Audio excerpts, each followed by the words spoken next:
90 दिन के अंदर 90% आदमी अपनी 90% कैपिटल खराब करके खत्म करके चला जाता है मार्केट से बाहर। अल्टीमेटली आपको इंट्राडे से बच करके पोजिशनल की तरफ आना ही होगा। उसका रीजन बता रहा हूँ, क्योंकि पोजिशनल में सीधा पैसा बन सकता है। मार्केट में वही खाया जिसने उधार लिया। जो आदमी बाहर से उधार लेकर के आया, मार्केट में ज्यादा पैसा लगाया, मार्केट गिरी, उसकी कर्जेदारी बढ़ गई, आत्महत्या करी जाकर के उसने। आप ओवर ट्रेडिंग में फंसते चले जाते हो, और खासतौर पर इंट्राडे में, जहां पे भी आपके जॉब का भी नुकसान होता है, बिजनेस का भी नुकसान होता है, और फैमिली मेंबर्स का भी नुकसान होता है, और पर्सनल जो आपकी हेल्थ इफेक्ट होती है वो अलग। आप किसी बिजनेस को करते हो तो आप उसके छोटे लेवल पे बहुत सारी चीजें सीख जाते हो, तब उसको स्केल अप करते हो। ट्रेडिंग में आप ऐसा क्यों नहीं करते? मैंने जो आपको सूत्र दिए, बड़े टाइम में कैसे पैसा बन सकता है, क्या आपको इसके लिए टिप पे डिपेंडेंट होना है? नहीं। न्यूज पे डिपेंडेंट होना है? नहीं। किसी एनालिस्ट पे डिपेंडेंट होना है? नहीं। मेरा नाम रुचिर गुप्ता है, और बाजार के माहिर का मैं बहुत बहुत धन्यवाद करता हूं कि मुझे ये प्लेटफॉर्म दिया आप लोगों को बहुत कुछ बताने के लिए। बताने जा रहा हूं, सुनिएगा बहुत ध्यान से। आपकी सैलरी जो आती है ना, वो आती है 5 से 10 के बीच में, और मार्केट में जो टॉप बनते हैं वो भी 5 से 10 के बीच में बनते हैं, बल्कि 7 तारीख या 10-11 तारीख को बनते हैं। इसका मतलब ये हुआ कि सैलरी आई और आपने मार्केट में इन्वेस्ट किया, वहाँ पे आपने टॉप पे बाई किया, क्योंकि टॉप बनते हैं वहाँ पे। उसके बाद में जब आप वहाँ से खरीद लेते हो, उसके बाद में आप सबको पता है आपकी सैलरी कब खत्म होती है। सैलरी आपकी खत्म हो जाती है 20-25 तारीख को। अब 20-25 तारीख को जब आपकी सैलरी खत्म हो जाती है, तो वहाँ पे आप क्या करते हो? मार्केट में सेल कर देते हो। तो स्टॉक खरीदा था ऊपर और बेचा नीचे। जब ऊपर खरीदा और नीचे बेचा, तो आपको कम से कम 10% का, 5% का तो नुकसान होने वाला है। मतलब एक तरीके से आपकी सैलरी जो आई वो 5-10% कम आई, यही मान लो, क्योंकि आप वहाँ पे 20-25 तारीख को बेच रहे हो, तो वहाँ पे मार्केट में बॉटम बन रहा है। तो अब इस बात से जो आप सीखते हो, सबसे बड़ी इंपॉर्टेंट बात मैंने आपको अभी की अभी बता दी है। अगर आप मार्केट में जाके कुछ स्टॉक्स को इकट्ठा कर रहे हो, उनमें SIP टाइप्स डाल रहे हो, तो 25 तारीख से डालो। ये मेरी एक सबसे बड़ी लर्निंग है जो मैं आपको दे सकता हूँ, क्योंकि मार्केट में अगर आपको दिखेगा F&O की शिफ्टिंग वगैरह जो होती है 25 तारीख 28 तारीख के आसपास होती है, तो उससे क्या होता है कि वहाँ पे बॉटम बनते हैं, और उस बॉटम का फायदा आप ऐसे उठा सकते हो। लेकिन आप लोग क्या करते हो? आप लोगों की सैलरी क्योंकि 7 से लेकर 10-11 तक के बीच में आती है, तो वहाँ पर आप जाकर के SIP अपनी कटवाते हो, और आप हमेशा महंगा खरीदते हो। तो वो महंगा नहीं खरीदना है, और हमें खरीदना है सस्ता। और कहाँ पर खरीदना मैंने आपको बता दिया। उसके बाद में कुछ और पैटर्न्स मार्केट के आपको बताता हूं। ये कोई बताने वाला नहीं है आपको। मार्केट में 3rd year of the decade से लेके 7th या 8th year of the decade तक एक तरफा रैली चलती है। ये आप जाकर के देख सकते हो। 2013 से लेके 17-18 तक आपको दिखेगी, 2003 से लेकर के 7 या 8 तक दिखेगी, 2007 या 2008 तक, वहाँ पे फिर क्रैश आया है। फिर उसके बाद में ऐसे ही 93 से लेकर के 97-98 तक दिखेगी। ये चीज़ अगर केवल इंडिया की मार्केट में हो रही हो तो आपको शायद कोई संशय हो, डाउट हो। मैं आपको बताता हूँ, S&P 500 डाउ जोन्स का डेटा देखो जाकर के, पिछले 100 साल का चेक कर लो। ट्रेडिंग व्यू की वेबसाइट है, वहां पे जब आप जाकर के ये चेक करोगे तो आपको ये दिखेगा पिछले 100 साल में ऐसी 10-10 साल की 10 साइकिल्स आई, केवल एक बार फेल हुई। इसका मतलब ये है कि आपके हाथ में एक और फॉर्मूला लग चुका है लॉन्ग टर्म इन्वेस्टिंग का, जिसमें कि 3rd year of the decade से लेकर के 7th या 8th year of the decade तक अगर आप अपनी पोजीशन बनाए रखते हो तो वहां पे बड़े प्रॉफिट्स आप कमा सकते हो। अब क्योंकि मैंने ये डिकेड्स की बात कही, तो मैं आपको कुछ और बातें बताता हूं। आप लोग नीचे कमेंट करना, ठीक है? जैसे कि अगर मैं आपको बोलूं कि रिलायंस का स्टॉक मैंने देखा है 1997 में भागा, 2007 में भागा, 2017 में भी भागा। अब इसके बेसिस पे आपको क्या लगता है आगे क्या हो सकता है, क्या डायरेक्शन होने वाला है, कब एंट्री करनी चाहिए? अगर करनी चाहिए तो देखो, वैसे मैं बताऊं कि केवल 3 ही इवेंट है, इसके बेसिस पे मैं कुछ कंक्लूड नहीं कर सकता। लेकिन क्योंकि मार्केट में नॉर्मल जो साइकिल बड़ी वाली चलती है, उससे मैं इसको कोरिलेट करके शायद कुछ कर पाऊं, लेकिन ये अभी अधूरी बात है। लेकिन इससे अगर आपने नीचे कमेंट ऑलरेडी कर चुके हो कि हाँ 10 साल बाद मतलब 2027 में रिलायंस के स्टॉक में रैली आने वाली, तो आप बिल्कुल सही हो।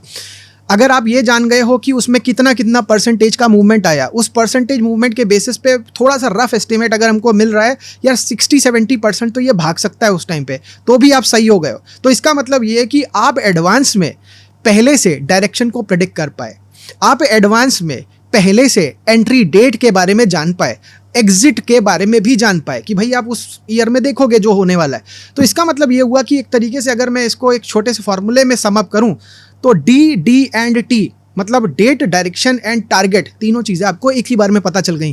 क्या किसी इंडिकेटर को आपने देखा, या आपने किसी की न्यूज़ को फॉलो किया? कुछ भी नहीं किया, या किसी से टिप लिया? नहीं।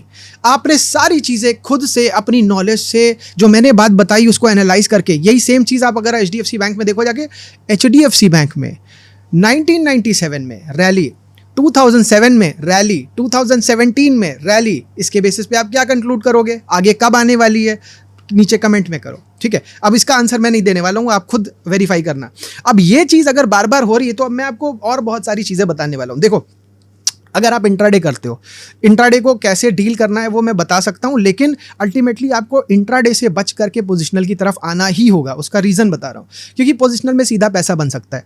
अभी आपको एक और एग्जांपल बताऊंगा, उससे आपको और मज़ा आ जाएगी। अगर मैं बोलूं आपसे कि मारुति का स्टॉक सितंबर के महीने में हर साल भागता ही भागता है, आप क्या बोलोगे? झूठ बोल रहे हो सर? जाकर के चेक कर लो। अगर आपको दिख जाए कि हाँ वाकई में भागता है तो थैंक यू लिख देना इस वीडियो के नीचे। अब जाकर के जब आप देखोगे सितंबर के महीने में मारुति भागता ही भागता है, तो आपके लिए एक जैकपॉट हो सकता है ये। मगर मेरे कहने पे मत बिलीव करो, खुद जाके देखो, तब उसके बाद में डिसाइड करना और उसके बेसिस पे एक ट्रेडिंग प्लान बनाना। अब देखो, मैं आपको एक चीज़ बताता हूँ, मारुति जो आपको मैं कह रहा हूँ सितंबर में भागता है, वो एक्चुअल में सितंबर से नहीं भागता, सितंबर से भी थोड़ा टाइम पहले भागता है। उसके अलग अलग रीजंस हो सकते हैं, लेकिन वो बार बार भाग रहा है। सेम चीज़ आपके बिजनेस में भी हो रही है। आप कपड़ा व्यापारी हो, आप जूता व्यापारी हो, आप किसी भी तरीके के व्यापारी हो, आपको दिख रहा होगा कि यार इस तरीके की साइकिल्स मेरे बिजनेस में भी चलती हैं। अगर दिख रहा है तो उस बेसिस पे आप बहुत कुछ कर सकते हो, अब भले आप बिगनर हो। तो अल्टीमेटली मैंने जो आपको सूत्र दिए, बड़े टाइम में कैसे पैसा बन सकता है, अगर आप बिजनेसमैन हो तो उस 3rd year of the decade से लेके 8th year of the decade के बीच की साइकिल में आप बड़े बिजनेस के प्लान्स बना सकते हो और उसको एग्जीक्यूट कर सकते हो। अगर आप इस तरीके से ट्रेड करते हो तो मैंने जैसे मारुति की साइकिल बताई, वैसे बहुत सारी और साइकिल हैं। जैसे वेल्सपेन एंटरप्राइजेज है, अप्रैल एंड से लेकर के जून के एंड तक उसमें रैली चलती है, एक तरफा रैली चलती है, जिसमें कि इन जनरल 25-30% दिख जाता है।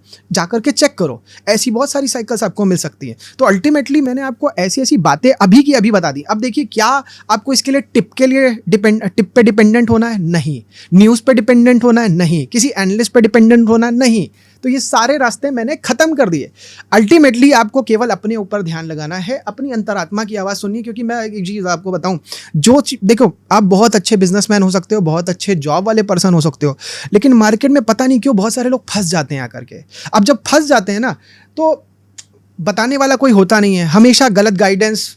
ब्रोकिंग के पॉइंट ऑफ व्यू से अगर आप देखो तो उन्हें भी ब्रोकरेज बनानी है, वो भी गलत नहीं है। वो बेचारे, अब कोई जीव है, वो दूसरे के मांस पे ही आधारित है, तो मार के ही खाना है उसको, तो वो अल्टीमेटली उसको भी बुरा नहीं बोल सकते।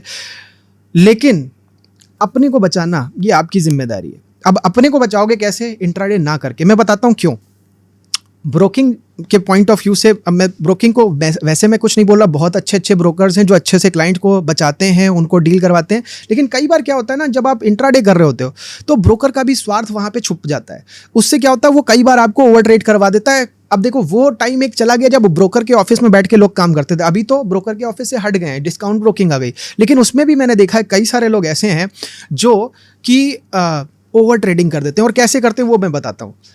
वो एक ट्रेड मारेंगे, नुकसान होगा, तो वो सोचते हैं यार कि दिन की अंत जो है वो कम से कम मैं प्रॉफिट में कर लूँ। तो उसमें क्या होता है, वो एक और ट्रेड मारते हैं, नुकसान में चला जाता है। फिर वो क्या करते हैं, थोड़ा इंपेशेंट हो जाते हैं, 3-4 ट्रेड नुकसान में चले गए। अब उन्हें दिन तो अपना क्लोज करना प्रॉफिट में, वो एक ऐसा बड़ा ट्रेड मारते हैं, ज़्यादा लेवरेज का ट्रेड मारते हैं जहाँ पे उनको नुकसान हो जाता है। अब इतनी सी बातों के साथ में देखो, मैं आपको इतना कर सकता हूँ कि आप कम से कम इंट्राडे में भी बेटर चीज़ें कर पाओ। उसके लिए कुछ टिप्स दे देता हूँ। देखो, इंट्राडे से अल्टीमेटली तो आपको पोजिशनल की तरफ जाना पड़ेगा। उसके रीजंस हैं, आप फैमिली को टाइम नहीं दे पाते, अपनी जॉब और बिजनेस को टाइम नहीं दे पाते। अगर मैं आपसे एक सवाल पूछूं, कितने लोगों को ऐसा लगता है कि आप अपनी जॉब या बिजनेस में ज़्यादा बेटर होते अगर आप इंट्राडे ना कर रहे होते? तो मेरे ख्याल से आप सबका जवाब आएगा, हाँ मुझे लगता है कि मैं अपनी जॉब में, अपनी लाइफ में पीछे रह गया, शायद मेरे रिश्ते कुछ अधूरे रह गए, क्योंकि आपने अपनी फैमिली को भी तो टाइम नहीं दिया यार। आपके बूढ़े माँ बाप आपसे कह रहे हैं बेटा दवाई ले आ, बच्चे कह रहे हैं पापा पार्क चलो, आप नहीं जा पा रहे, क्योंकि जो प्रेशर आपके ऊपर आ रहा है ना इंट्राडे करने की वजह से। जॉब को तो आपको देना ही है पूरा 8 घंटा, बिजनेस को तो और ज़्यादा टाइम देना है, वो आपको पूरा कहाँ से करते हो? इंट्राडे वाला टाइम आप ऑलरेडी दे चुके हो, वो फैमिली का टाइम आप कट करके देते हो। फैमिली वाले बेचारे सोच रहे हैं कि पापा अगर टाइम दे रहे हैं, मेहनत ज़्यादा कर रहे हैं, तो शायद पैसे लेके आएंगे, उन्हें क्या पता आप इंट्राडे में करके बर्बाद करने जा रहे हो। तो अल्टीमेटली ये जो मैंने आपको बताया एक ट्रैप टाइप है कि आप ओवर ट्रेडिंग में फंसते चले जाते हो, और खासतौर पर इंट्राडे में, जहां पे भी आपके जॉब का भी नुकसान होता है, बिजनेस का भी नुकसान होता है, और फैमिली मेंबर्स का भी नुकसान होता है, और पर्सनल जो आपकी हेल्थ अफेक्ट होती है वो अलग। एग्जाम्पल मैं बोलता हूं आपको कि अगर आप किसी रूम में बैठ करके ट्रेडिंग कर रहे हो, भले वो घर का कमरा है, उसमें का कोई रेंट नहीं देना है, लेकिन है तो कमरा, वो स्पेस, कंप्यूटर, आपका लैन का बिल, वाईफाई का बिल, मोबाइल का खर्चा, ये सब कहाँ से? और अगर आप कहीं जॉब कर रहे होते, बहुत सारे लोग ऐसे हैं जो जॉब वॉब छोड़ करके इंट्राडे कर रहे हैं, उन बेचारों के बारे में सोचो। कम से कम 1 लाख रुपए तो आना चाहिए ना ट्रेडिंग से, इंट्राडे ट्रेडिंग से, तब तो उसका फायदा है, वरना फायदा नहीं है। तो अल्टीमेटली सारी चीज़ों को, और बहुत सारे लोग तो जो जॉब और बिजनेस को साथ में करते करते कर रहे हैं, उनका जॉब और बिजनेस इफेक्ट हो रहा है। इन सब चीज़ों को देखने के बाद में एक ही ऑप्शन आपके पास बचता है, वो है पोजिशनल। अब पोजिशनल में जब कई सारे लोग जाते हैं, वो क्या सोचते हैं कि चलो मैं करता हूँ जाकर के ऑप्शन ट्रेडिंग, ठीक है। अब बहुत सारे लोग ऐसे हैं जो as a beginner option trading में कूद पड़ते हैं। ऑप्शन ट्रेडिंग में जब आप कूदते हो, अब भले आप इंट्राडे कर रहे हो या पोजिशनल कर रहे हो, यहाँ पे भी एक ट्रैप है। ट्रैप मतलब आप समझो कि परेशानी है, वो कोई किसी ने फैलाया है या क्या है, वो एक अलग बात है, लेकिन आप अपने को बचा सकते हो कि नहीं। आप किसी बिजनेस को करते हो तो आप उसके छोटे लेवल पे बहुत सारी चीज़ें सीख जाते हो, तब उसको स्केल अप करते हो। ट्रेडिंग में आप ऐसा क्यों नहीं करते? अच्छा, ऑप्शन ट्रेडिंग में देखिए क्या होता है। ऑप्शन ट्रेडिंग में इंसान जाता है और ऑप्शन ट्रेडिंग करते करते उसको ऐसा लगता है कि यार किसी को सुना होता है उसने इतना गुना हो गया, कोई जैकपॉट ट्रेड लग गया एक्सपायरी में, वो सब सुन करके वो जाता है और जा करके ट्रेड करने लगता है। मल्टीप्लाई होती है ऑप्शन, कई बार होती है, कई महीनों तक, कभी कभी तो लगातार चलती है। एक महीना ऐसा आता है अगर वो प्रॉफिट नहीं निकलता, एक बार में सारी कैपिटल धाएँ हो जाती है, खत्म हो जाती है। अगर कैपिटल ही खत्म हो गई तो आप क्या करोगे? बचोगे नहीं ना। तो कैपिटल को बचाना सबसे पहला आपका एम होना चाहिए, जो कि आप लोग फॉलो नहीं करते हो। कैपिटल को अगर नहीं बचाया तो मैं आपको बता रहा हूँ, पहली बात तो ये कि यार कैपिटल को बचाने के कई सारे आपके पास में रास्ते होने चाहिए थे। आप उसकी सेफ्टी के बारे में सबसे पहले सोचना चाहिए था। अगर वो बचा लिया, कैपिटल को लाइफ ब्लड कहा जाता है, लाइफ ब्लड, ब्लड अगर बह गया तो क्या ताकत बचेगी लड़ने की? तो ब्लड को सबसे पहले बचाना युद्ध में इंपॉर्टेंट रहता है, तो वो हमें बचाना है और वो हम बचा नहीं रहे। तो अल्टीमेटली हमें अब ऑप्शन ट्रेडिंग कह लो, ऑप्शन ट्रेडिंग की तरफ आदमी क्यों जाता है? उसे लगता है यार मेरी कैपिटल तो 10-20 हज़ार रुपए है, फ्यूचर तो कर नहीं पाऊंगा, इक्विटी में और पैसा ज़्यादा चाहिए, और क्या ही मैं कर लूँगा, अगर 5-10% भी महीने का बना लिया तो भी मेरी कैपिटल कितनी ग्रो कर जाएगी। ये सब चीज़ें उसे क्या करती हैं? ऑप्शन की तरफ पुश करती हैं। वो 10,000 20,000 जो वो लगाता है वो भी बर्बाद कर देता है। तो अल्टीमेटली यार अगर वो 10-20 हज़ार इंपॉर्टेंट है तो पहले तो उसको बचा लो। अगर नहीं बचा पा रहे हो तो भाई मार्केट में मत आओ। और ये जो तरीका है ना, बहुत सारे लोग अपनी कैपिटल लगा देते हैं, उन्हें ऐसा भी लगता है, जॉब वाले पर्सन होते हैं, उन्हें लगता है अगले महीने फिर से तो जो सैलरी आई जानी है। उनकी कैपिटल हर समय 20,000 बनी रहती है, हर महीने के 20,000 वो कहीं से जो भी बचाते हैं वो उसमें बार बार बर्बाद करते हैं। वो नहीं करना है आपको। तो मैं बहुत सारी चीज़ें आपको वो भी बता चुका हूँ जो आपको नहीं करनी है, और बहुत सारी वो बातें भी बता चुका हूँ जो आपको करनी है, जिनसे आपको सीधा प्रॉफिट हो सकता है। अब मैं आपको और छोटी छोटी कुछ बातें बताऊंगा इंट्राडे से रिलेटेड। उनको अगर आप फॉलो करोगे तो अब शायद इंट्राडे में आप नुकसान कम से कम ना करो, लेकिन उसकी गारंटी नहीं, क्योंकि इंट्राडे में डिसीजन मेकिंग बहुत जल्दी करनी होती है। उस डिसीजन मेकिंग जो जल्दी करनी होती है ना, देखो आपका एनवायरनमेंट इतना अच्छा नहीं है। आप देखो चारों तरफ क्या है यार, आप कहीं ना कहीं ट्रैवल करते हो अपनी जॉब के लिए, बीच में कितना ट्रैफिक मिलता है, घर में कभी लाइट नहीं आ रही होती है, बहुत सारी ऐसी प्रॉब्लम्स हैं जो आपका माइंड को डिस्टर्ब करते हैं। और उस डिस्टर्ब माइंड में आप इंट्राडे अगर करने की सोच रहे हो तो बहुत गलत है। पोजिशनल में क्या होता है, आपका अगर माइंड डिस्टर्ब भी हुआ, कोई परेशानी भी आई, तो वो वापस आप स्टेबलाइज हो जाते हो, नॉर्मलाइज हो जाते हो। और नॉर्मलाइज होने के बाद में डिसीजन लेना बहुत इंपॉर्टेंट, क्योंकि ये पैसे से रिलेटेड है। तो अब ये सब चीज़ों को समझने के बाद में आपको इंट्राडे से रिलेटेड एक छोटी सी सूत्र बता रहा हूँ कि अगर आप देखोगे एक बॉटम को और दूसरे बॉटम को, उस बॉटम से दूसरे बॉटम के बीच में मिनट वाला चार्ट लगा दो, 1 मिनट वाला, ठीक है। सबसे पहला काम, उन दोनों के बीच में आप मेजरमेंट कर सकते हो। एक टूल आता है टाइम और डेट का, उससे आप मिनट के कितने मिनट का डिफरेंस है वो चेक कर लो। फिर कितने मिनट तक की रैली डायरेक्ट आती है, एक साइडेड आती है, वो चेक कर लो। अगर आपको दिख रहा है कि बार बार 20 मिनट से लेके 25 मिनट के बीच में बार बार बॉटम से बॉटम बन रहा है, तो उसके और आपको बीच में दिख रहा है कि यार अगर रैली आ रही तो 15 मिनट की एक तरफा आ रही, तो अब 1-2 मिनट जैसे ही भागा आपको पकड़ में आ गया कि यार ये 15 मिनट भागने वाला है, उसमें जाके आप प्रॉफिट बुक कर सकते हो। लेकिन ये भी आप नहीं कर पाते क्योंकि आपको कोई ये बताता नहीं। तो अभी तक जितनी मैंने बातें बताई इस बेसिस पे, अब देखो जितनी मैंने बातें बताई वो साइकिल से रिलेटेड है। जीवन मरण एक साइकिल है, इनहेल एक्सहेल जो मैं कर रहा हूँ एक साइकिल है, ये डे नाइट एक साइकिल है, हर चीज़ एक साइकिल है। अगर आपने साइकिल्स को समझना चालू कर दिया तो आप ये जो जितने भी इंडिकेटर्स हैं इन सबको पहले तो छोड़ना पड़ेगा, और छोड़ना ही है, क्योंकि ये जितने भी इंडिकेटर्स हैं ये किसी ने बनाए हैं, और ये बनाए जिसने हैं वो आपको एक बात तो समझ लो असली चीज़ नहीं देने वाला, क्योंकि वो खुद फंड मैनेजर है। और अगर वो फंड मैनेजर एफआईआई या इस टाइप का पर्सन है तो कभी नहीं चाहेगा कि आप एज अ ट्रेडर या एज अ इंट्राडे ट्रेडर पैसा बना पाओ। क्यों? उसका रीज़न है, अगर इंट्राडे ट्रेडर पैसा बनाने लग गया तो यार वो माल किसको बेच के निकलेंगे? क्योंकि आप देखो, आप लोग मार्केट में लिक्विडिटी बना के रखते हो, वहाँ पे एक एफआईआई आता है, एक बाहर का बंदा आता है, वो करोड़ों की सेलिंग करके जाता है, और उस टाइम पे आप खड़े होते हो बाई करने के लिए, आपको कैसे वो जाने दे सकता है? तो वहां पे जो आपका प्रेजेंस है, और मार्केट में ऐसी अफवाहें उड़ा दी जाती हैं जिसमें आप फंस जाते हो उसमें। अभी देखो आप इलेक्शन वाले दिन की बात, तो वहां पे जो प्रॉब्लम है वो प्रॉब्लम इतनी बड़ी है जिसको आप एड्रेस ही नहीं कर रहे हो। कितने सारे इंट्राडे ट्रेडर खलास हो गए, खत्म हो गए। 90 दिन के अंदर 90% आदमी अपनी 90% कैपिटल खराब करके खत्म करके चला जाता है मार्केट से बाहर। और उस कंडीशन में आप क्या सोच रहे हो कि आप बचोगे?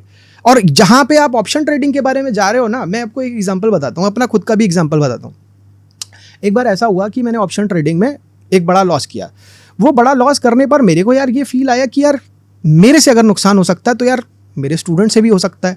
तो मैंने क्या किया, ऑप्शन ट्रेडिंग को पढ़ाना बंद कर दिया। उससे पहले मैं इंट्राडे ट्रेडिंग ऑलरेडी बंद करवा चुका था सारे स्टूडेंट्स की। मेरे को ऐसा फील आता था इंट्राडे क्यों रुकवाया वो भी बताता हूँ। ये जो रीजन है वो तो है ही है। मैंने क्या, मैं जब सिखाता तो मैंने कहा यार कि मैं अगर देखूँ तो मेरे को शांति से अपना जीवन बिताना है। और मेरे को ऐसा लगता था जैसे मैं क्राइम कर रहा हूँ अगर इंट्राडे नहीं सिखा रहा हूँ या स्क्रीन बड़ी सी नहीं लगा के दिखा रहा हूँ।